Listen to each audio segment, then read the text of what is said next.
What is the difference between lip augmentation and rejuvenation?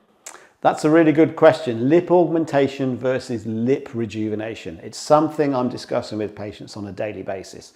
So lip augmentation is where we're adding volume predominantly to a lip. So this tends to be a younger person who may have adequate volume in their lip. They may not have adequate volume in the lip because they've genetically been born with small lips and they just want a more volumized lip. Or we may be adding to your existing volume of a lip. So in a way, it's a bit like breast augmentation, having a breast implant. It's an augmentation process, okay? And there are facts around that we have to be very conversant with. Is it the right thing for that patient? What's it going to look like? These are all important factors that we have to look at. And then we have to safely inject the filler in an augmentation to not risk problems. And we want the filler to stay in the lip and not migrate. So these are all issues that we have to take on board when we have a lip augmentation. Exactly the same as a surgeon would be talking about if he was doing a breast augmentation.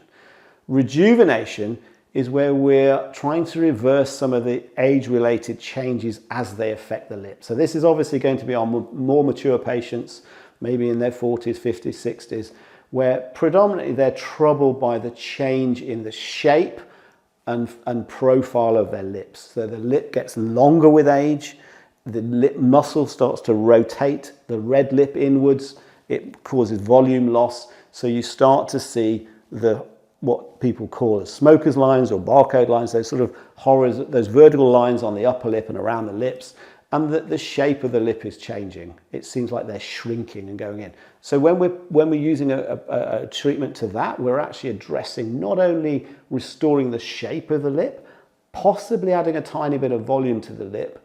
We're trying to get more of the red lip showing. We want the projection of the lip, and we want to treat the lines that are developing around the skin of the lip. So it's a more complex treatment, but we do a lot of this treatment and giving really natural looking results, because actually a lot of those patients are fearful of ending up with a dreaded trout pout or the big overblown lips that they see out there every day, unfortunately. And so actually it takes time to reassure people, but I can guarantee that we can make your lips look so much better if that's what's troubling you at that stage of life.